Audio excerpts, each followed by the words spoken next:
I'm holding in my hands an original colorized version of the black and white original second flag raising at Iwo Jima. This is the most famous photograph taken in World War II and probably one of the most famous photographs ever taken, period. When he took this photo, Joe Rosenthal, who was an AP photographer for the San Francisco Chronicle, thought he hadn't got a shot because he was standing right behind the movie tone movie camera personnel that was filming the flag going up. This was the first time we'd taken a piece of real estate during the Second World War in which we filmed the flag raising. And just as Joe was getting his shot where he wanted it, the movie tone man stood accidentally right in front of him, and he had to jerk his camera and get a shot. He didn't think he got a shot.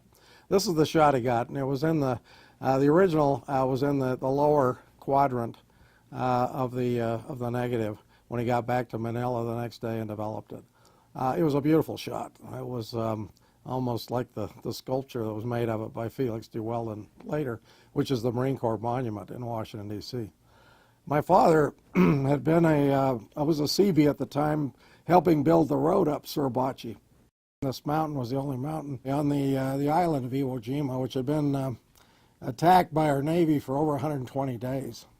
The attack was so fierce that at one time the battleship New York had shot one of its big guns, and the 8-inch shell had bounced off the tarmac of one of the three landing fields in order to attack Hawaii, and bounced off and sunk a Liberty ship on the other side of the island. That's how intense it was.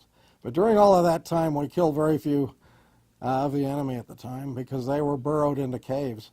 A very elaborate cave system was dug below this, and it was then on this island that the flamethrower came into practice.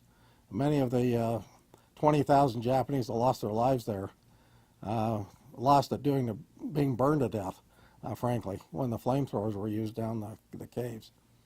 6,000 Marines and Navy were killed and wounded there. The Navy Corps commander, the Marine Corps commander, Mad Howland Smith, ordered when they took the island first, the mountain on the island, Suribachi, to raise a flag above it so that the men hitting the beaches could see our flag. My father helped build the road up Suribachi the night before, but he was along the plank of the ship, the USS Salt Lake City. At the time, somebody said, "Look, there's a Jeep up on top." And so it wasn't his time to look through the glasses, but he said it looked like this photo, the little stamp. They went and got a ship's flag that would be big enough to see off an LST and put it on a pole, and 6 men raised it. And among those men was Ira Hayes. If you look at the the man on the end with his hands up in the air, was a Pima Indian from Papchula, Arizona. I had the distinct honor when we were first married back in 1971. My wife Charlene's folks knew Ira Hayes' parents, Job and Nancy Hayes. Ira had already died. He was played by Tony Curtis in a movie called The Outsider, and he died in a drunken fight in 1955.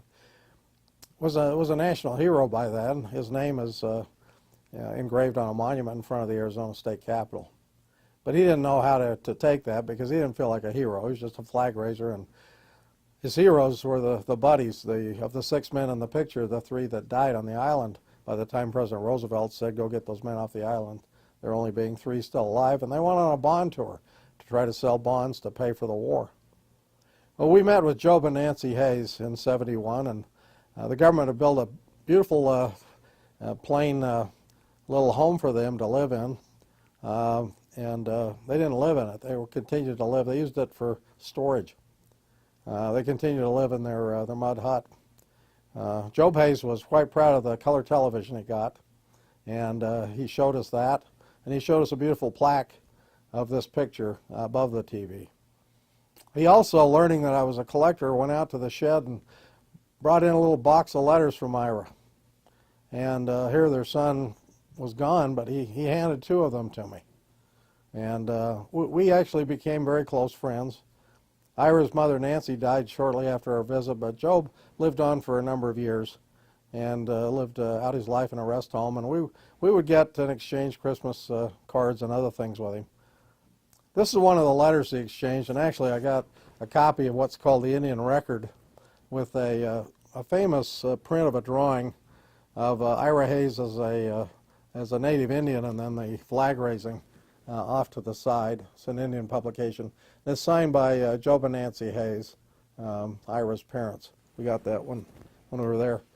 And this is one of the letters that he gave me. It was written from Camp Pendleton in May 23rd, 1944, when he was training to become a United States Marine. And he said, "Oh hum, the life of a Marine always on the go.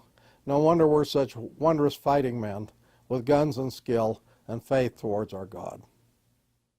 Don't forget to subscribe to our channel now for new stories to come, and feel free to share the link with others.